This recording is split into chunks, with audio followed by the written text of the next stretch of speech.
Hello, everybody. Welcome back to my channel. And I have today an honored guest. We have Bojan Teodosijevic.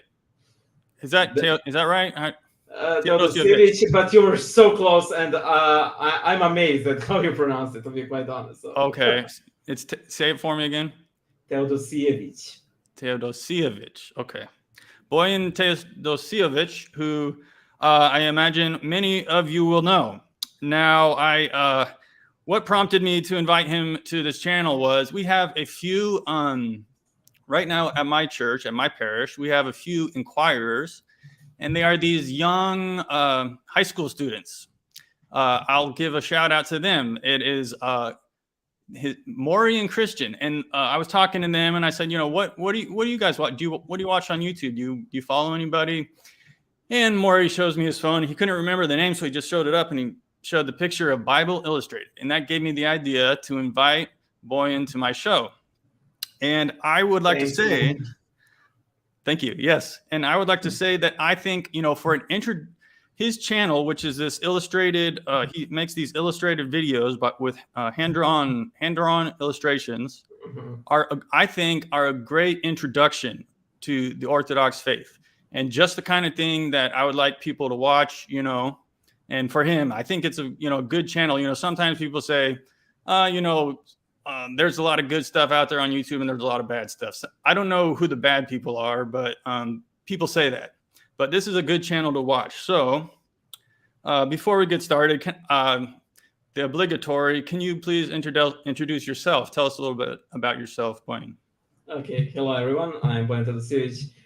I'm the other guy from Bible Illustrated. I asked my co-host Milos to join us, but sadly, he's a bit sick at the moment, so he had to ditch in the last minute. So I'm Bojan from Bible Illustrated Hands. So there's that thing that somebody asked in the comments, and it's not leaving me anytime soon, clearly. So I'm a reader of the Serbian Orthodox Church. I serve in the chapel of St. John Chrysostom in the Serbian campus city, which is in Belgrade. I have a couple of YouTube channels, Bible Illustrated, most of you which are probably watching this know about, Orthodox Banter with Bojan, which is a more laid-back channel, and finally the third channel, Illustrated Bible, where I post my narrated illustrated drawings. And you can follow me on Bible Illustrated on Instagram, where you can see those all drawings in one place, at least 900 of them. Thank you for that introduction. You mentioned a co-host. What was his name again? Milos. Okay, Milos. So Milos Djekic. Okay, so Milos. What is his role for your channel exactly? He's a co-host. He's a best friend and a spiritual brother. Okay. He reviews all of my scripts, so he he decreases the unhingedness of the channel. Yeah. He's the one to say, maybe we shouldn't put this in the video, and so on. Yeah. To be quite honest, if there wasn't for him, even though my role is sort of more prominent on the channel, but man, if there wasn't for him, I think that Bible Illustrated would be on less than half a strength than it is right now. Oh, okay. I can't really, get into more detail, but he's the moving force behind the channel. Oh, good. So it's kind of sounds like he's an editor.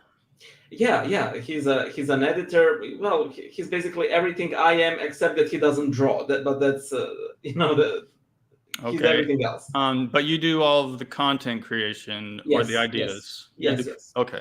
For the main channel, at least. All right. Now I'm noticing. So you're from Belgrade, Serbia, right? Yeah. Don't hold that against me, please. Okay.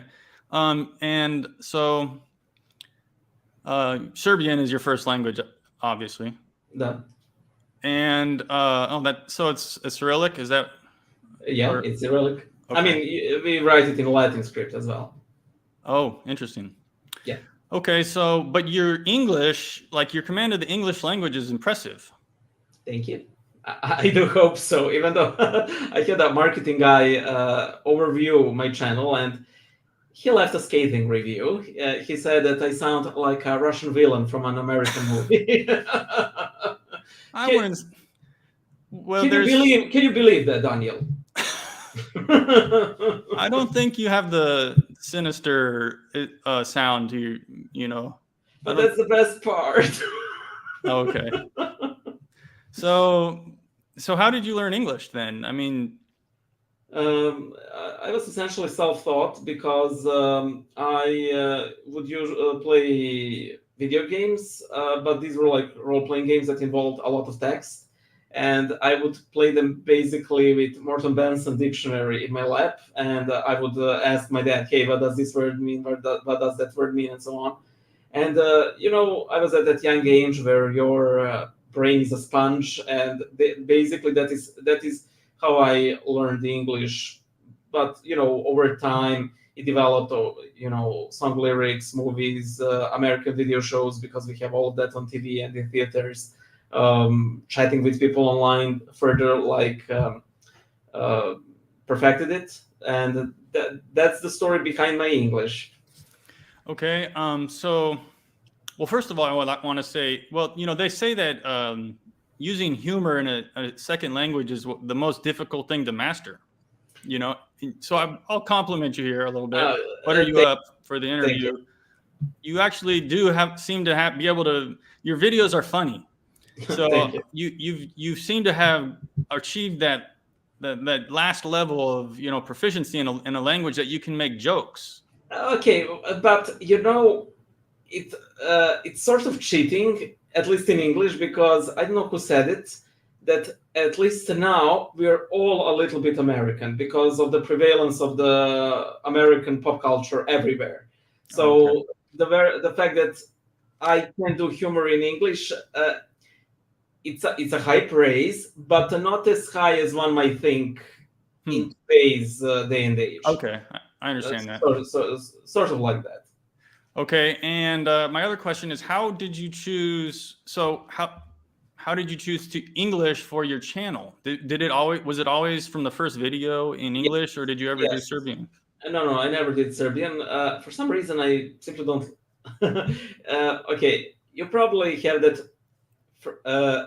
You remember that first impression of you hearing your own voice and probably hating it. Mm-hmm. I don't have that for English, but for Serbian, I do. And I hope that soon, by the way, I just realized that's my cable is sort of like basically a news. I want to create the Serbian version of the channel very soon. So the reason I chose English is because it's like lingua franca of the modern day and age. It is the primary language we communicate with internationally. I know it, and I simply aimed for a wider audience. There was an additional specific reason I did not opt for Serbian languages, because we have churches everywhere. We have so many things translated into Serbian. You can have Orthodox material easily. Okay, there are some things that are easier to obtain in English. For example, I think that a lot of Holy Fathers, the translations of their works are already done in English, and some of that is not done in Serbian. Actually, I think that only like 10 years ago, we got a new complete Serbian translation of the Bible, because our up to that point, the translation was actually done from German, and we did not have deuterocanonical books. So yeah. Wow. So yeah. So whoever wants to seek out Christ in Orthodoxy can easily do so in Serbia. In the US, in Australia, in the UK, and so on and so forth, it might be a tad more difficult, and that is why I opted for an English channel. Also in small part because I simply associate YouTube with English. I don't follow any Serbian YouTubers. Oh, okay.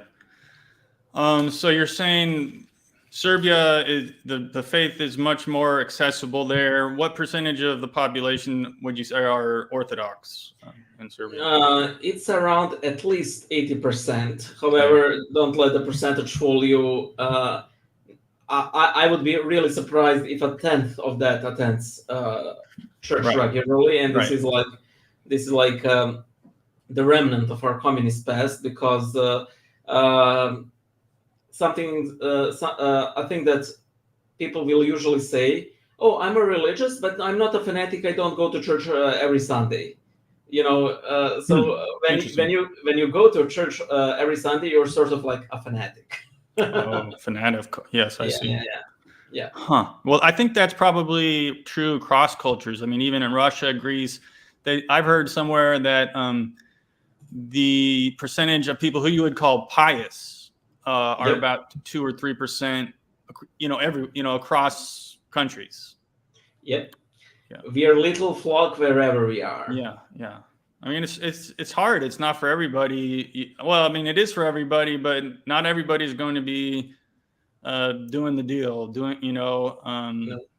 It takes quite a lot. You got to be interested. You got to want to do it. It's hard work to be Orthodox Christian. Yes. What other, do you have much Catholics there or Protestants? Is that? We have somewhat sizable Catholic minority. It's somewhere less than, I don't know, 10%, and they're mostly at the north of Serbia, especially in the areas of former Austro-Hungarian Empire. We do have Protestants, and we generally divide them into two groups. One are traditional faith groups. These are like Lutherans and similar denominations that were here for like a couple of centuries, and then we call others simply cults, like Seventh-day Adventists, Jehovah's Witnesses, Mormons, all of these new faith movements that came here recently and are basically unregulated by the law. They're regulated? Unregulated. By the law. Because okay. you get certain benefits if you're a traditional faith community, including Orthodox Catholics and the Muslims and the Jews and a couple of Protestant denominations that are tad older. Sure. Okay, that makes sense. Mm-hmm. Okay, now I understand that you had a conversion. So were you is your family Orthodox? Were you born or raised at all?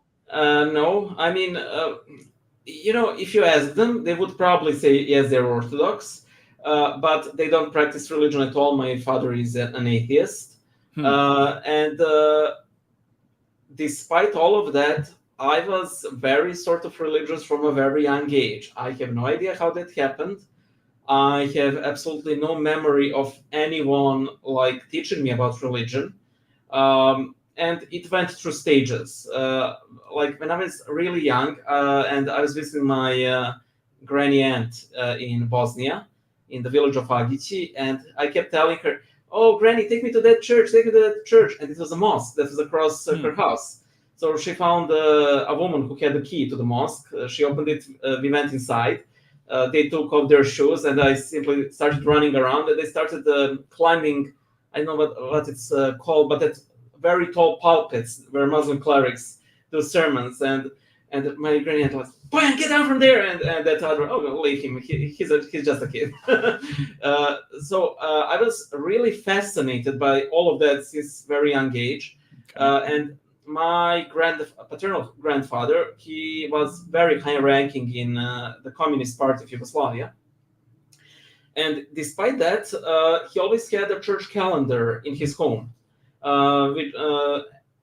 And I loved reading from it. The last couple of pages where it simply had the list of the holy mysteries, the list of seven holy virtues and 7 deadly sins, 10 commandments and 7 church commandments, and it's like 2 little pages, but I was like, this is so good. Why doesn't more people read this? And so on. And also these weird white pallets that I had no idea what they were, but later on I found out they were incense. I had no idea why that was in his house. He died before my faith started to really form. But later on, I started attending church, just to light a candle. Then I got a copy of Catechesis of St. Nikolai Velimirovic, and I started attending church. Later on, I got ushered as a reader, and here I am, invading your computers. Interesting. So, when were you baptized? I was baptized when I was 8 years old because my mother simply wanted to, have it done to do it as a custom. And I still remember me, my younger sister, and our, well, the translation of it would be godfather, but he wasn't the godfather. He was godfather's son, but we all call like the entire family like godfather, godmother, godbrother, godsister. And I was telling to the two younger ones, do you feel stranger?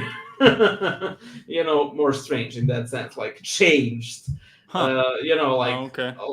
Silly kid. But even then, I knew sort of that I was that something special was occurring, that it wasn't something just to go through the motions. And at one, because I was a voracious reader when I was little, and my mother bought this kids Bible, which had these wonderful illustrations. And I would read it, and I still remember to this day. This is one of those, fundamental memories. I was reading about the crucifixion, and I was crying. But even then, at 8, I knew, like, why are you crying? You know how it ends. So I still had that knowledge that Christ is risen, but it is all in all, it is a very strange set of circumstances, despite knowing no one religious until like 2003. I didn't know anyone who was pious, who prayed, who maybe I heard somebody who fasted, but that was it. So you had an inclination towards religious. Yeah. Yes. Okay. Yes. And when and where did so you have this, I guess you have this goal that you tell people about. You want to illustrate the whole Bible. Yes. That's your goal, right? Yes. What's the origin of that? Tell us that story. Well, when I was a Tonshirder reader, I started, reading about readers, how they would read the scripture, and one of their responsibilities was to read the scripture to the illiterate people because, people couldn't read. However, that was sort of redundant today, at least in Serbia. I mean, we do have illiterate people, but I mean, I wasn't really up to seeking them out and reading them from the Bible. My initial idea was, let's get people interested in reading the Bible. So that came about when a friend of mine, he was getting married, and he wanted me to illustrate a Bible verse. And he told me, hey, can you illustrate this for my wedding? It's where your heart is, where your treasure is, there your heart will be also. So I've illustrated that verse, and I was like, why not do the whole thing? Wow. Yeah. And from that utterly insane idea, the entire project was basically born. And I keep up. I am still drawing those verses, even though most people know me for my YouTube channel. I think that this year I will pass 1,000 drawings mark. So there's a lot of them. And I still haven't covered, I think, 2%, but I hope 2%. To pick up. Wow. 2%, 1,000 drawings is 2%. So will you ever finish? You're going to finish it? That's I need to find a way to reanimate myself after I die, but yes, I do. That's a big undertaking. So did you have, as a kid, were you drawing? Was that were you a drawer as a kid? I mean, yes. And that is something my mother noticed and my teachers noticed, and they simply like drawing. And initially, like, they were like ordinary kids drawings. Later on, they sort of morphed into fan art. And I'm so thankful to God that we didn't have internet back then, because today, if I started out, drawing today, I don't think I could live with that sort of cringe going around. Okay. Whenever I find those old drawings, I make sure to destroy them. Yeah, there's a similar process when you're a writer or a poet. Yes. So I had, I used to write a lot of raps, and I had stacks and stacks of notebooks, and I burned most of them. And they have a term in the poet community. It's called burning your juvenalia. Oh, actually, I love that.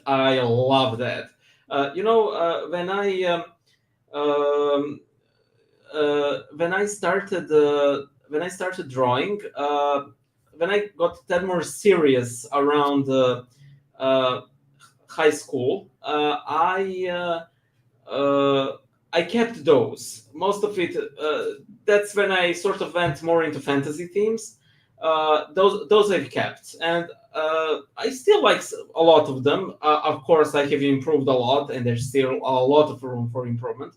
I would actually say that one of my biggest unpreventable regrets in life is that I didn't study some sort of art school. Yeah, I think that would have given me much more training in being an artist. I mean, of course, I would develop my own style, and my style in general is inspired by Byzantine iconography. But still, if you pay attention to drawings, a lot of attention or less of attention, depending on the drawing, you can see the cracks showing, especially if you're an artist yourself. I mean, visual artist. Okay. Then you start to see. Is there any chance that you could do those classes or take some? Actually, I am attending classes. I have started attending classes that one of my friends actually organizes. It's an iconography class, but every so often we would stop doing icons and do something else entirely in order for me to pick up that which I did not study. And I think 2 months after I started attending her classes, a lot of people messaged me, "Hey, are you taking classes? Because it has improved significantly." And like, I will let her know. I will let her know. Good. Okay, so it's helping. Yeah. So you mentioned it's an iconography class. So are you also? I mean, most visual artists, if you're a photographer or whatever, it transfers. So are you also getting into iconography at all, or have you done many? I am getting slowly into iconography, and I'm still sort of on the edge of whether it was a smart thing to do, or am I really using like the sunken cost fallacy? Because the materials are sort of expensive. Like these 2 bottles of pigments, boy, were they pricey. I think that like one bottle is like $40, which for me is, oh boy, that's stunk. Okay. And again, iconography is a complicated process and everything. So I have painted only a couple of icons so far, only 2 that are real icons on board and everything that I went through the entire process. But over time, I'll see. For now, I will simply stick to drawing like smaller icons and see how that goes. And then if it goes well, I may go onto more like difficult subjects and everything. So we'll see. Okay. Now, I'd say we're probably about the halfway point through our interview. I want to remind everybody who's watching, please give a thumbs up. And actually, also, my channel has been monetized. So I guess now I'm eligible for super chats. I'm not, soliciting money, but if you do want to send a super chat, you will be the first person who I get a super chat from if you send it in, and I'll share. I'll split whatever I make with Bojan. So we're talking about your education regarding art. What else is your educational background? Well, I've actually finished law school. I'm what would you call someone who finishes a law school but isn't in the bar? Do you have any, like a paralegal? Yeah, that's probably correct, right? So let's say I'm a paralegal. However, all the work I ever did had actually more to do with language, because every time I find a new workplace, people start very soon using me as a translator. And my initial workplace had to do with checking the translations of European legal acts, and in the second, in a Republic Geodetic Authority, I was also basically a translator. So, and those were my two main occupations up until doing Bible Illustrated full time. Oh, so you're full time now? Yes, I've started doing it like last November, and it was a bit of a leap of faith because there were some sponsors that were like, "Hey, we're going to help you out, but you need to become self-sufficient at one point." And I still haven't reached that mark, but I'm very close. So, Okay. Again, I need to thank all of my patrons on Subscribestar, Patreon, Ko-fi, and everywhere, because if there weren't for those people, there wouldn't be for Bible Illustrated, at least in this scope. Yeah, so that's a big change. So you were working and doing Bible Illustrated for a long time. You were doing both.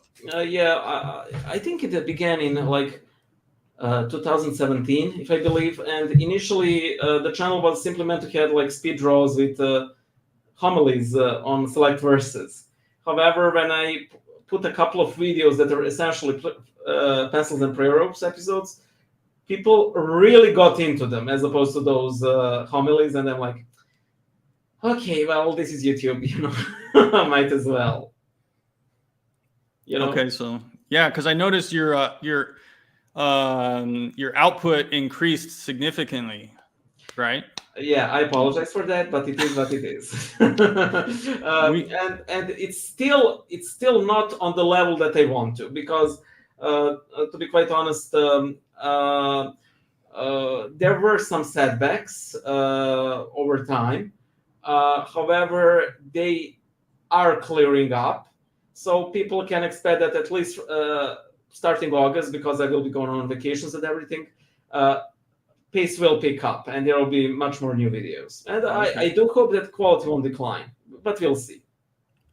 I'm going to show this. Is this your friend? Yes. So this is my first super chat comes in from Milos. And he sends 500 RSD. I don't know what that means. What does that mean? That means 500 Serbian dinars, which is just a bit less under $5. And I'm so furious because I wanted to send the first, and he bet me by 10 seconds. That bastard. Oh no!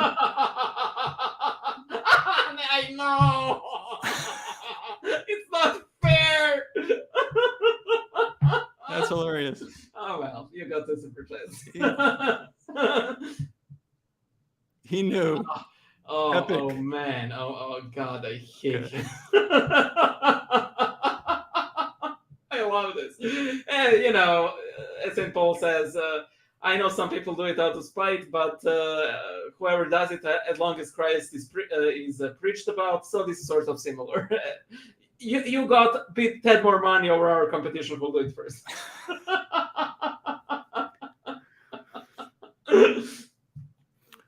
All right, I'm just enjoying this moment right now. Okay, let's see.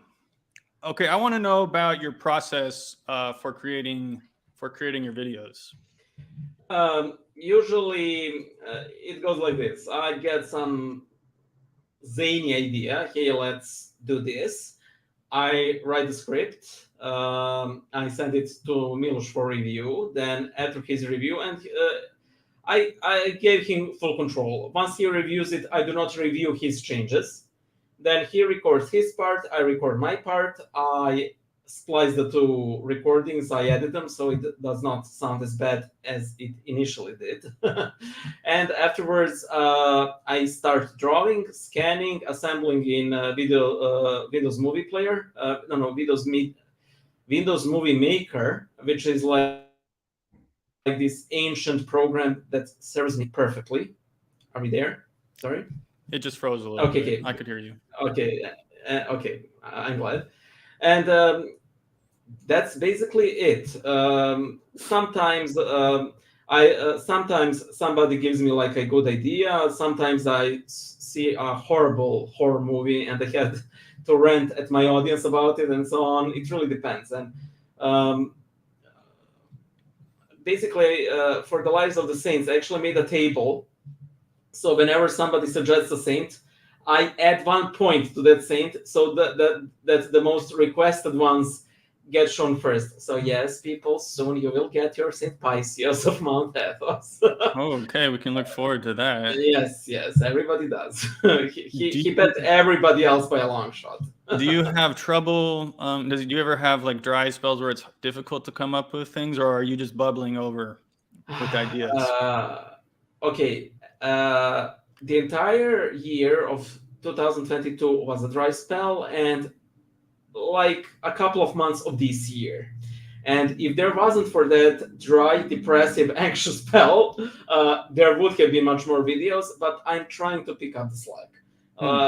In the sense of, even though my late spiritual father told me not to do this in spiritual matters, like, don't try to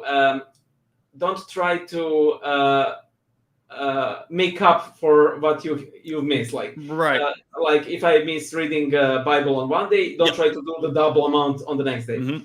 Well, I do not apply that to the channel because sadly, there is this thing called algorithm, and all of us, whether we wish to or don't wish to, we have to bow down to the YouTube deity. And that's actually a huge problem for animators, because animators have to put so much time into their creations, and it's not very algorithm friendly. So whenever an animator succeeds on YouTube, I'm like, go for it, man, go for it. Yeah. So just if you wanted to know what's the top one tip for succeeding on YouTube, it's good, consistent, and preferably a lot of uploads. A lot. Okay, volume. Yeah. Okay. That was going to be one of my questions, so I'm glad you said that. Do you have hobbies outside of your work here? Well, I do a lot of arts. I'm actually trying to find what I use. Here it is. I actually do embroidery. Oh. Yeah. Actually, it simply popped up. It popped up on Instagram, and I'm like, this doesn't sound too difficult. Let me get like a hoop, fabric, and a couple of threads, and it went very nice. So every so often I would actually embroider biblical verse. Oh, so you take a photo every once in a while or something, or photos? No. But I mean, I scan this. Okay. I actually scan everything. So most, if not all, of my hobbies are art related. Okay. I mean, I do go to gym, but I don't really consider that a hobby. I don't have a balcony, so gardening's out of the question. Everything else is sort of requires investment of time and money that I don't have. Like, I don't know, fishing, hunting, what have you. Right. What would be your hobbies? Well, I go to the gym. I'm a big lifter. Mm. I did a powerlifting meet 2 weeks ago. Nice, man. And my goal was to get 500 kilo total, and I got 505. So I got my goal. Yeah. Congrats. Yeah. Do you do like the compound lifts, like deadlift, squat, bench? I do everything, but I'm quite a weaker lifter than you. But sort of recently I've started going to gym basically daily, except on weekends. And I like it quite a lot, but for some reason I still don't consider it a hobby. I do consider that a necessity. Yeah. Because I mean, for someone like you, it may be a hobby because you really don't have to lift like 500 kilos. Well, I don't know. Well, the reason I started was because I have a back condition, and my work is I'm a groundskeeper, so I have to do it to be able to do my job. Honestly, I think when people ask if I have a hobby, actually I say YouTube. I have a YouTube channel. I guess that would be my hobby. Well, it was mine until like last November. Yeah. I don't know. I'm a really kind of a focus driven. Like no nonsense kind of guy, so I don't really do too much like frivolous things. Mm. Although it's good to, all work and no play makes Daniel makes Daniel a dull boy. A dull boy, yeah. Yeah. Yeah, The Shining.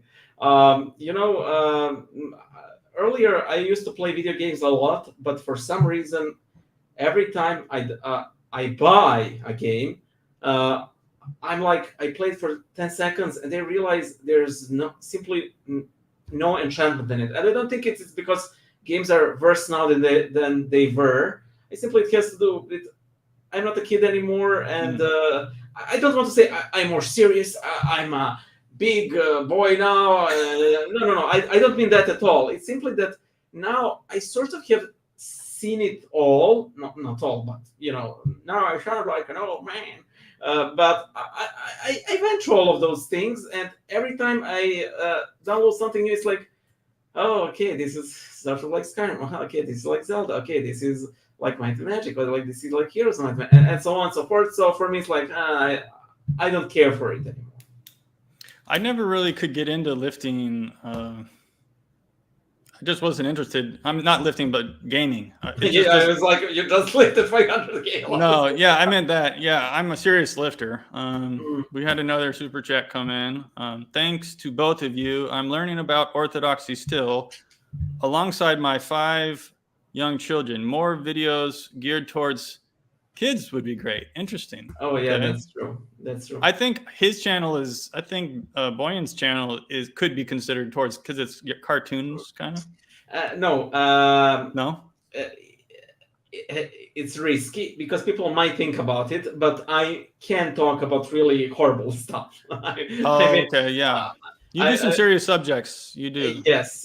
Even though like the style is cutesy, the content does not have to be. Right. However, I did get a recommendation from a priest I know. Well, my spiritual father, Father John Cox, and he told me that I should make more videos. And actually, I think I have.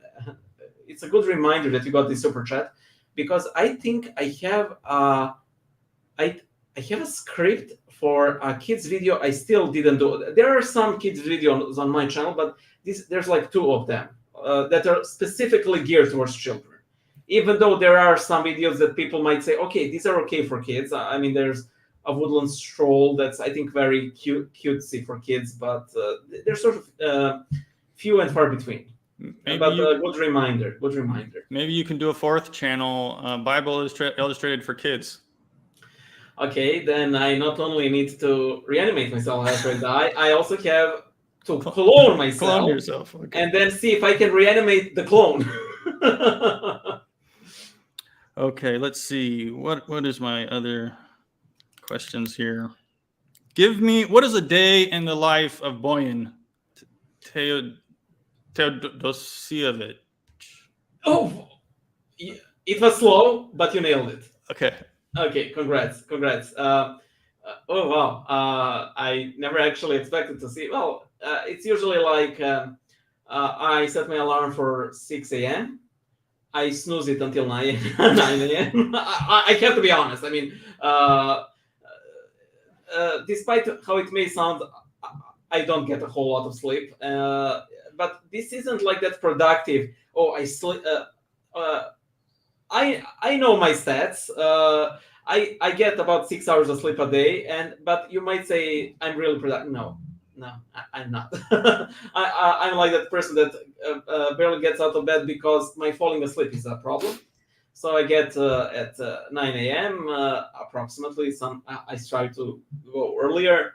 I do my hygiene. I do my morning prayers. Then, if I manage to get up earlier than I am, I work, and if I don't, I go to gym. I see people at the gym. I come home. I work. And usually in the evening is for leisure, which generally involves seeing my friends, and there's a lot of friends. Pardon me for using the expression, but to quote a friend of mine, Bojan, if you got the girls as easier as you got friends, you would be a male slut. I apologize for using that word, but she hit it right on the nail. She's completely so. I simply don't have any time for games and barely any for reading because I want to see all of my friends as often as I can. So that's one regret I won't have on my deathbed. So, and in the evening, it's evening prayers, and it's very much that way all the time. There are some fluctuations, but that's basically it. I I lead a very boring life, and if you were to make a movie about my life, it would be a very boring movie, exceptionally boring. Well, I hope you will add me to your list of friends. There you have it. Okay. You did it. And so do you have like a set schedule for your work hours? Like, or is it kind Do of I hear what? A set schedule. Okay. Like the hours for working, is it? Yeah. I try to do 8 hours per day. I fail. But then again, I try to make up for that. I'm still behind. But again, don't be making up for your missed. No. He specifically said when it comes to spiritual matters. Oh, okay. So technically, I'm not out of obedience here. Very technically.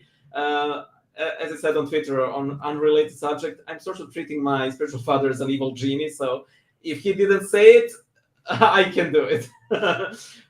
So I try to aim for 8 hours a day, but I'm struggling and stumbling. Again, it's those issues that have been plaguing me for the past year, which are now dwindling very fast.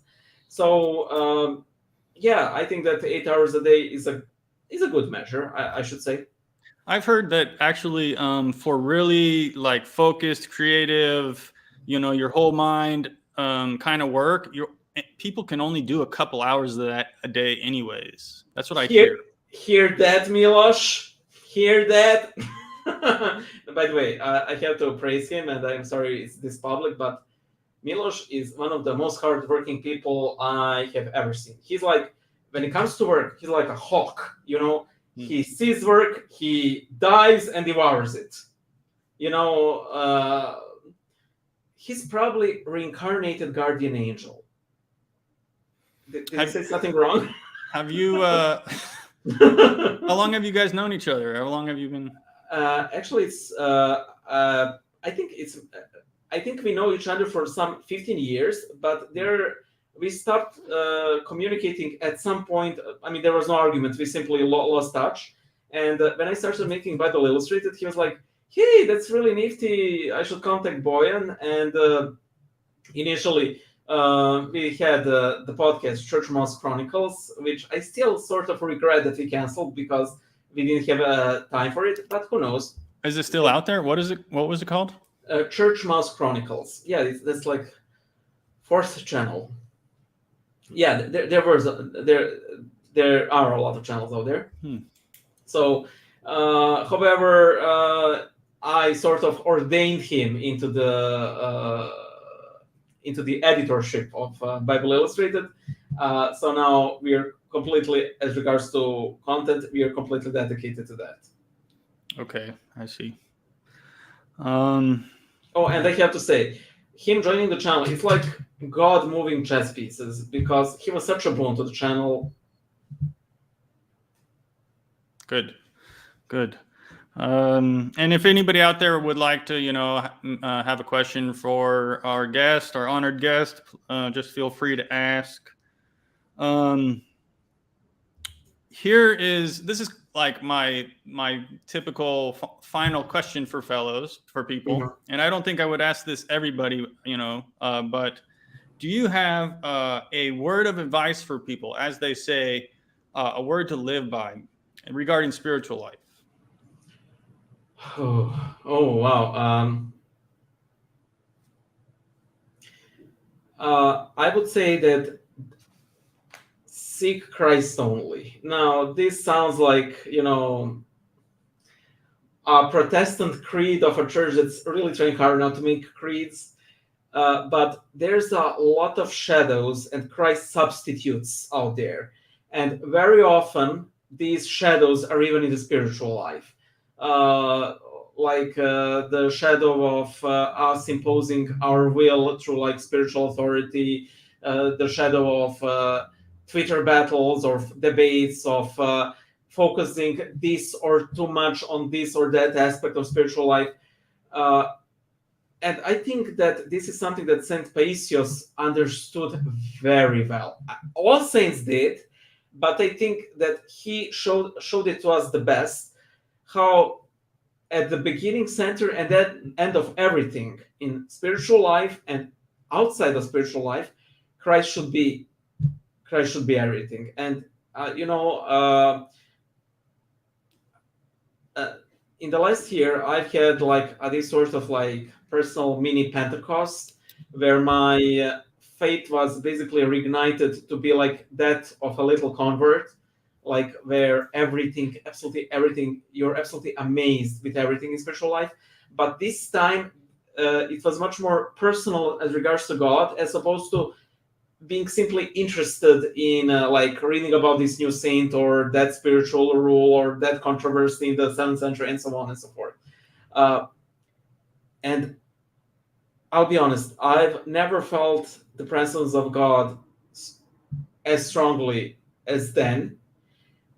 And I only wish, and I have a hunch that you're aware of that, especially for some reason, I don't know why, that God is so real. And of course, we sort of know that he is, but that is the difference between sort of knowing that God exists, but basically trusting and knowing that he is there, and most importantly, that he is fighting our battles. Very often, I think, I like to say that we try to out-Jesus the Christ, and that is why we so often fail in our spiritual life, because we are fighting our battles alone. We don't call God to help. We're sort of, I'll do it. I'm strong. I'm stronger than I think. No, we're not. We're just the only thing we can do is to realize that we're not, and that we need Christ to do our battles. And when we accept that, which is the essence of humility, things become easier. And that is and me not realizing that more often, way more often, is why I personally fail so often. And I think that is one word of advice I would give. Okay, interesting. So it sounds like you went through like God taught you something in this past. You went through some experience, and God had a lesson for you at the end of it. Oh boy, yes. Yeah, wow. And I don't want to make it bigger as it is. It wasn't like this. It was earth-shattering, but for me. Like to an outside observer, people will like, it would be like that. But for me, it was life-changing. Sure. And I do hope. I mean, I don't. And personally, I don't believe it happened because I'm special or something. It happened in one specific moment in time when I especially needed it, and God knows what would have happened if that did not happen. And some people may say, well, a lot of people didn't have such spiritual experiences that they have, for example, at the church. And then like, well, yeah, maybe that such a similar experience, it's for them down the road, And we cannot know the mind of God, and thank God for that. I think we have a question.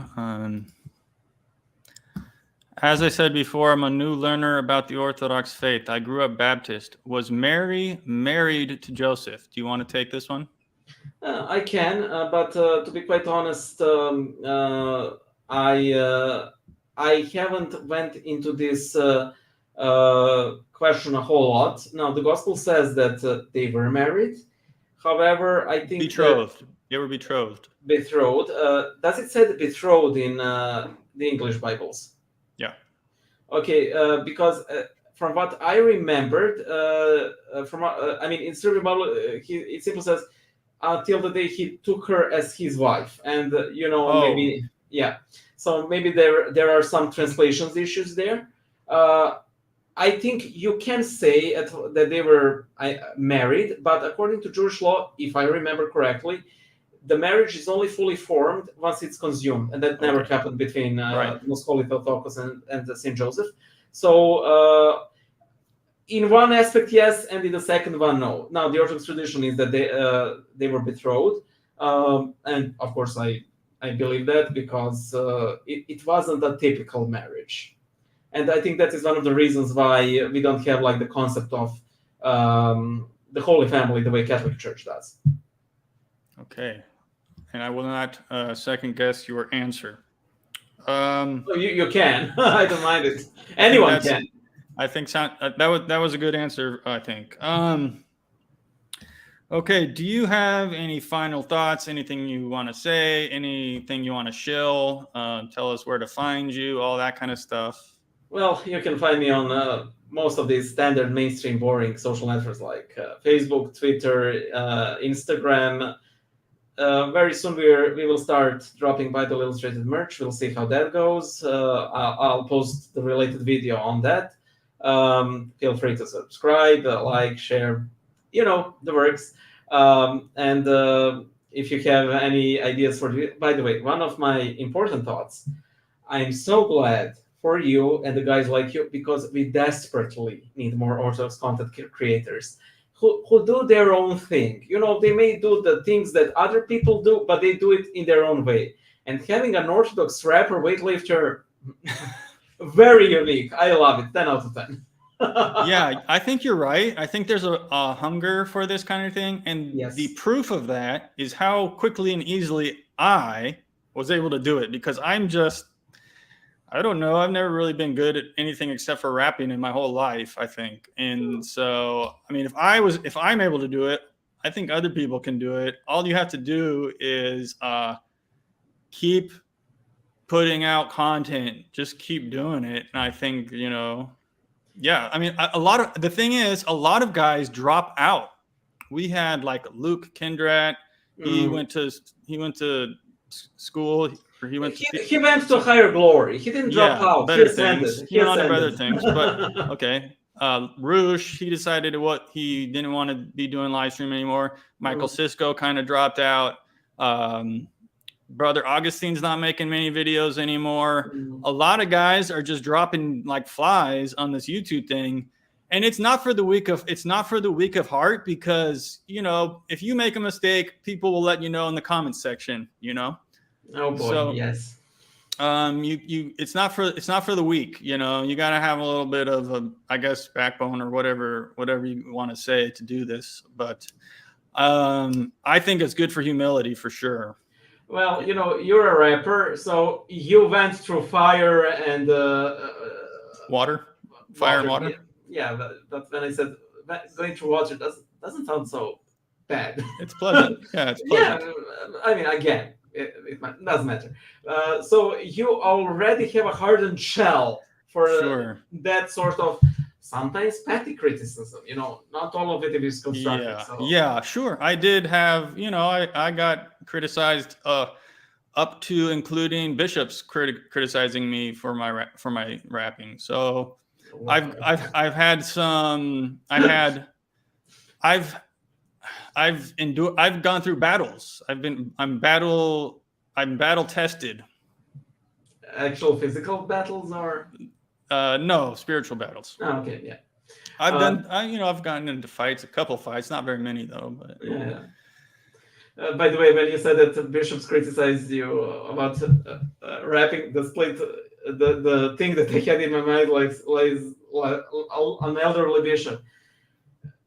Your rap is bad, and this is how you do it. And then he starts rapping like crazy, and I would actually act it out, but I never rapped in my life, and it would be horrid, making my point completely moot. If you haven't watched the thing is, people will be like, "Oh yeah, sure, okay, he was a rapper," but go watch my best song is Idle Tree. Go watch. There's a video on my YouTube channel. Go watch it after you finish watching this, and coming back and tell me if it's good or not. Oh, we have one more question. Okay, and keep on rapping.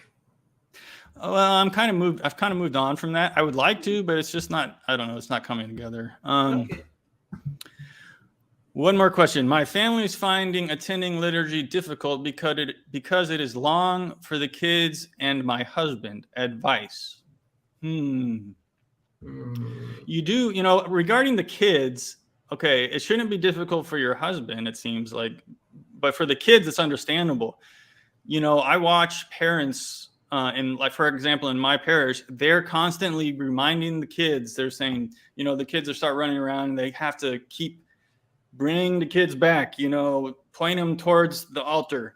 You just have to keep reminding the kids, it takes work. It's a lot of attending to the toddlers, for the parents. It is hard work to keep them paying attention and not running around or whatever. But do you have anything to add to that one? Well, in my chapel, we generally leave kids to do whatever they want, and in absolute majority of cases, they're not disruptive. Because the very fact that they're there is already a very good indicator. And as they grow older and learn to actually pay attention, they will get more interested as time goes on. And of course, they will make less of a ruckus. Whereas if you keep pointing them at the altar, over time, that may develop into a sort of like resistance towards it. Sure, again. But it's a parenting catch-22. If you force them, that they will leave because they're annoyed, and if you don't force them, that they will leave because you didn't keep them there. And what am I supposed to do? It's like, and that's why I love St. Paisius so much, because he said, talk to God about your children as much as you talk, at least as much as you talk to your children about God. And as for husband, now that's more difficult because... Well, you can't make your husband do anything. I mean, if he wants to come, he'll come. If not, I mean, that's not... What to do about the oldest kid, the husband? Well, the thing that keeps me focused is like, where am I? What am I doing? And will anything change if I pay attention? And the answer is yes. It was a small note on our church bulletin board, but it was so important to me. Like, pay attention to the prayers of the priest and the deacon, because if you pay attention, their prayers will be more powerful. And yes, it is there. There's that Russian tale of the legend of the silent church, when an angel brings this elderly woman to church to show her why there's so much evil in the world. And she says, but there are all these people praying at the liturgy. And the angel's like, praying? Okay. And they enter the church, it's completely mute. There's not a single sound. And they're going amidst the people, and angel touches random people. And as he touches them, they can hear their thoughts. Oh, I'm going to sell this fish for this much, but if I contact the merchant, and oh, that swindling tailor, he put the worst fabric than I paid, and so on. But the angel says, there is one person here who's actually praying, and there is this child, and the angel touches the young boy, and they can hear, Lord, please heal my mom, heal my mom. It really depends how pious the husband is, what was his previous tradition, is he a cradle or not? There's a lot of it to be there. But,